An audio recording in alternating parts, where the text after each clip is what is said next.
20대 대통령 선거일까지 이제 넉 달이 채 남지 않았습니다. 각 당 대선 후보들의 발걸음도 빨라지고 있는데요. 국회 취재기자 연결해서 자세히 살펴보겠습니다. 이준흠 기자. 네, 국회입니다. 네, 먼저 더불어민주당 이재명 후보 2박 3일로 지역 일정을 소화했는데요. 네, 오늘은 부산, 울산, 경남 가운데 경남 지역 민심을 들었습니다. 첫 일정으로 거제 대우조선소를 찾아 현대중공업의 인수합병을 둘러싸고 갈등을 빚고 있는 노사 모두를 만났습니다. 문제는 불신이라며 구조조정 우려를 막아야 한다는 입장을 내놓기도 했습니다. 우려를 안 할 수 있도록 인수 조건에 분명하게 하든지 정부의 감독 기능을 강화하든지 하는 거는 당에서 좀 챙겨봐 주시면 좋을 것 같습니다. 이어 한국항공우주산업 카이를 찾아 대통령 직속 우주전략본부 설치도 약속했습니다. 이 후보는 거창 길거리에서 군민들을 만나는 곳으로 대선 후보가 된 이후 2박 3일간의 첫 전국 순회 일정을 마무리했습니다.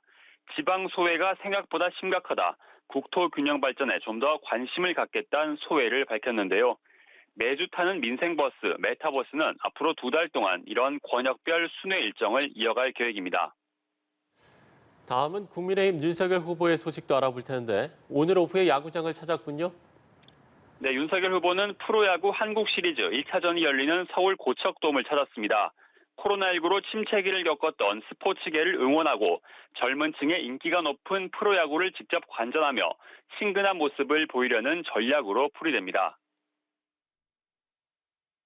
대전에 근무할 때는 한화, 또 대구에 근무할 때는 삼성, 광주 근무할 때는 이제 해태, 기아, 서울에 있을 때는 야구장을 오히려 자주 못 갔고 그렇게 지방 근무할 때 그렇게 많이 다녔습니다.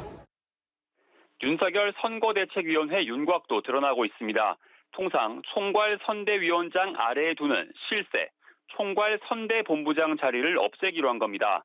총괄 선대위원장으로 유력한 김종인 전 비상대책위원장이 전권을 쥐면서도 각 본부의 권한을 강화한 방안인데 윤 후보는 김 전 위원장의 경륜과 의견을 존중할 것이라고 설명했습니다. 한편 국민의힘도 민주당의 메타버스에 대응하는 전국 순회 일정, 청소차를 준비하고 있는 것으로 확인됐습니다. 청년과 소통하다, 또 문재인 정부의 실정을 청소한다, 이런 중의적인 뜻을 담았다고 합니다. 한편 제3의 바람을 꿈꾸는 후보들은 오늘 언론 인터뷰에서 단일화를 놓고 기싸움을 벌였는데요. 이 내용도 전해주시죠. 네, 정의당 심상정 후보는 이번 대선을 민주당, 국민의힘, 그리고 제3지대 간 3자 구도로 전망하며 자신의 경쟁력을 자신했습니다. 민주당과 후보 단일화 가능성에는 재차 선을 그었습니다.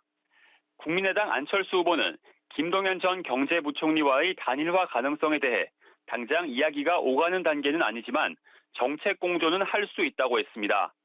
하지만 김동연 전 경제부총리는 단일화 가능성을 열어놓겠다면서도 3사수하신 분들이라 중도 실용에 대한 비전과 확신을 보여주지 못했다고 심상정, 안철수 후보를 동시에 겨냥했습니다. 지금까지 국회에서 전해드렸습니다.